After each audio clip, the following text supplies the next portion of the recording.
One flag has an assault rifle printed on it, another has a fire-breathing dragon, and one hides an ancient prophecy in plain sight.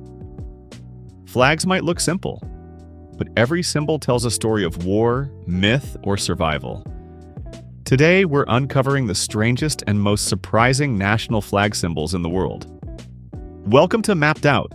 Mozambique is the only UN-recognized country in the world with a modern firearm on its flag, an AK-47 crossed with a hoe set in front of an open book. Adopted in 1983, the rifle represents defense, the hoe for agriculture, and the book for education.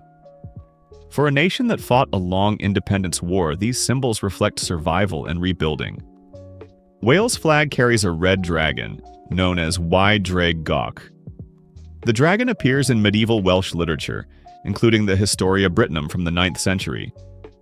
Later, it was associated with Welsh princes and flown at the Battle of Bosworth in 1485 by Henry Tudor, who had Welsh ancestry.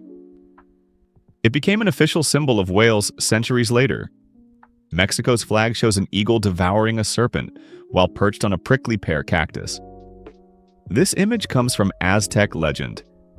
Their gods told them to build their city where they saw this sign. That site became Tenochtitlan, modern Mexico City. The emblem has been central to Mexican identity ever since independence in 1821.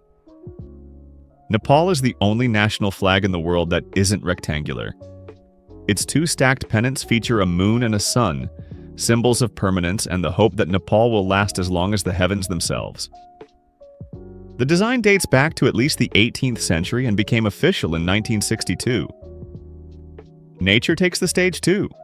Canada's maple leaf has been used as a national symbol since the 19th century. French Canadians adopted it in 1834, and it was worn by soldiers in both World Wars. In 1965, Canada adopted its current flag with the single red maple leaf at the center, now one of the world's most recognizable national emblems. Japan's flag, the Hinomaru, is a red circle on white, symbolizing the sun. The name Nihon means origin of the sun, giving Japan the nickname Land of the Rising Sun. The symbol has been used for over a millennium, including on samurai banners.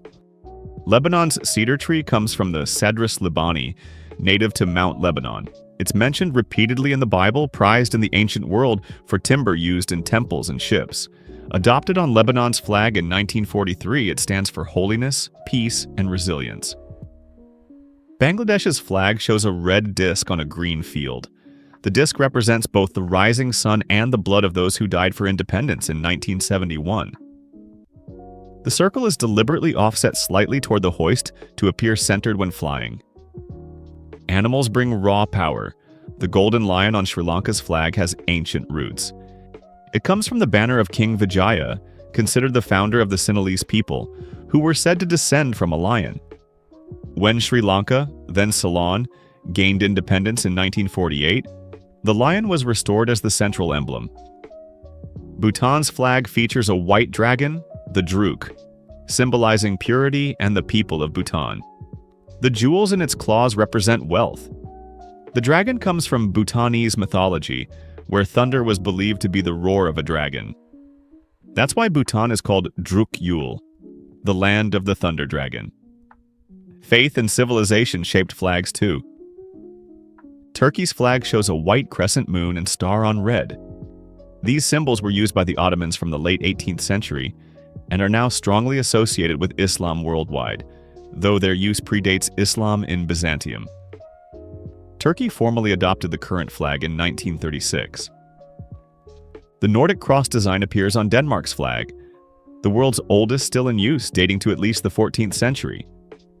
Sweden, Norway, Iceland, and Finland later adopted their own versions.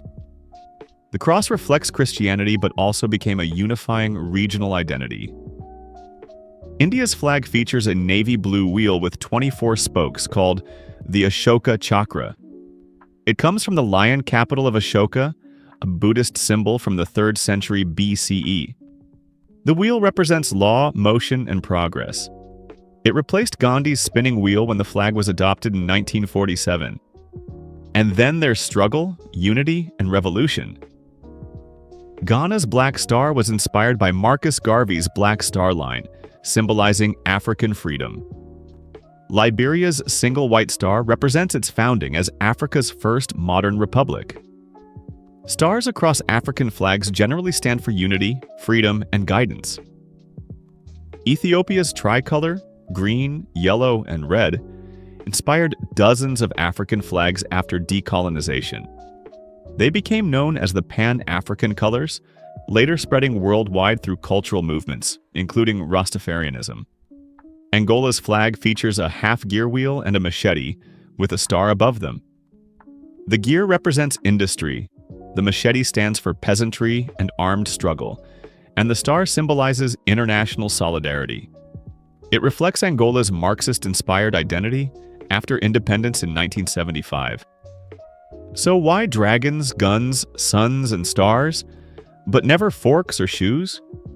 Because flag symbols must be simple, timeless, and deeply meaningful. They need to survive centuries and be recognized instantly.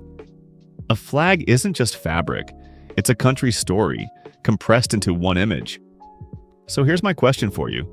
If your country redesigned its flag tomorrow, what everyday object would you put on it, and why? Let me know in the comments, and don't forget to subscribe for more videos uncovering the world's hidden meanings.